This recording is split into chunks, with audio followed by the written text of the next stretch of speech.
राधे राधे, जय श्री कृष्णा।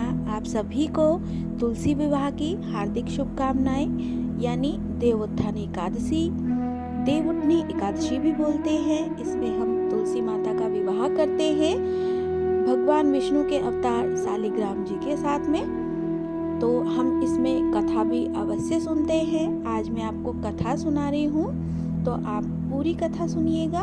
अगर आपको मेरी कथा पसंद आए तो एक लाइक जरूर कीजिएगा। अगर चैनल पर नए हैं तो प्लीज़ सब्सक्राइब कीजिए, बेल आइकन प्रेस कीजिए ताकि आने वाली नोटिफिकेशन मिलती रहे। तो हम अब कथा शुरू कर लेते हैं। जगत पिता ब्रह्मा जी ने कहा, हे नारद, अब मैं पापों को नष्ट करने वाली तथा पुण्य और भक्ति प्रदान करने वाली प्रबोधिनी एकादशी की कथा का वर्णन करता हूँ। नारद जी ने पूछा, हे जगत पिता, एक बार भोजन करने तथा रात्रि में भोजन करने, पूरे दिन उपवास करने से क्या क्या फल प्राप्त होता है, उसे आप विधिवत समझाइए।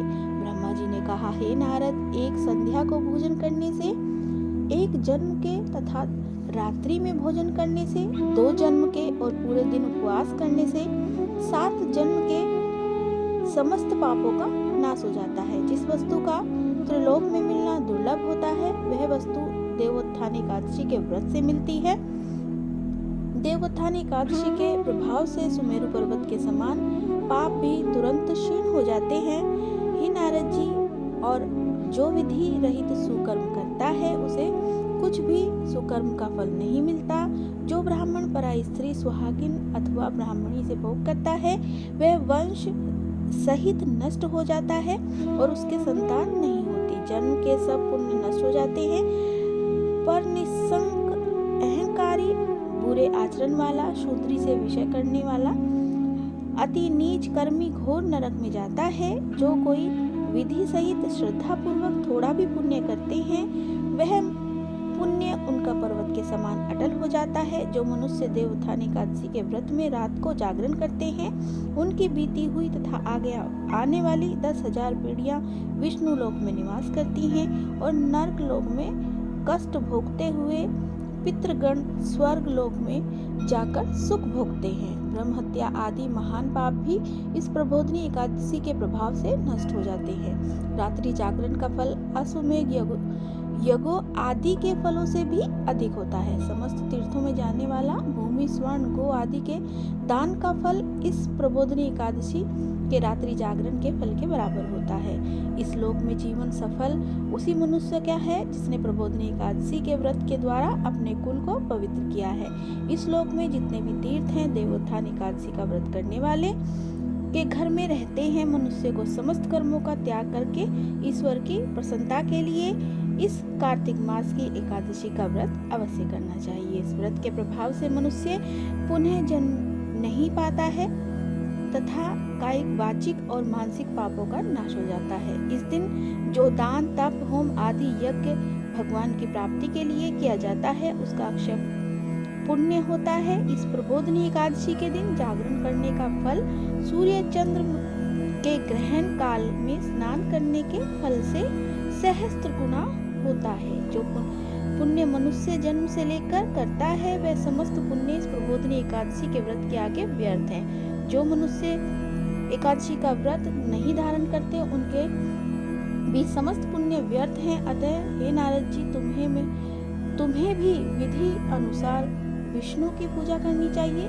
जो कोई भगवान विष्णु की पूजा कार्तिक मास में धर्मपरायण होकर तथा अन्य व्यक्तियों का अन्न नहीं खाते, उनको चंद्रायण व्रत का फल प्राप्त होता है। कार्तिक मास में जो मनुष्य भगवान की कथा को थोड़ा या अधिक सुनते या पढ़ते तथा सुनाते हैं, उनको 100 गो के दान का फल मिलता है। जो लोग प्रबोधिनी एकादशी के दिन विष्णु की कथा सुनते हैं, उन्हें 7 दीप के दान का फल मिलता है तथा वे उत्तम लोक को प्राप्त होते हैं। इतनी सुनकर नारद जी ने कहा, हे जगत पिता, अब आप एकादशी के व्रत का विधान कहिए।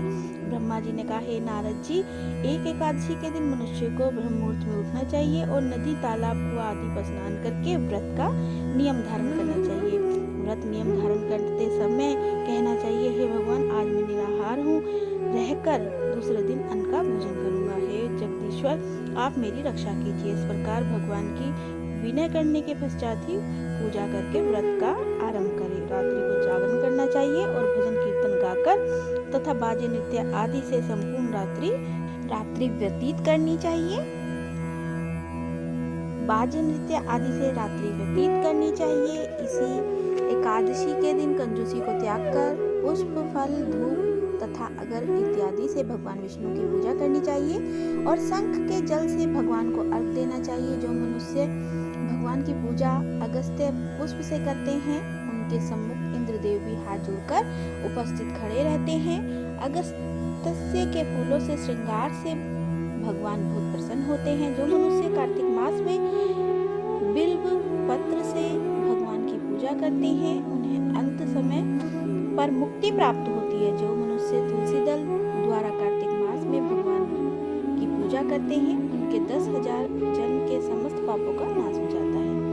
जो मनुष्य इस मास में नित्य प्रति तुलसी जी के दर्शन करते हैं या स्मरण करते हैं तथा छूते हैं, सेवा करते हैं, पौधे को सींचते हैं, कथा कीर्तन करते हैं अथवा संत सेवा करते हैं, वे मनुष्य 1000 कोटि युग तक श्री भगवान के लोक में निवास करते हैं। कार्तिक मास में जो लोग तुलसी जी का वृक्ष लगाते हैं, उनके कुटुंब में पैदा होने वाले मनुष्य प्रलय काल के अंत तक विष्णु लोक में रहते हैं। जो मनुष्य कदम्ब पुष्प से भगवान विष्णु की पूजा करते हैं, वे लोग यमराज की यातनाओं को नहीं भोगते।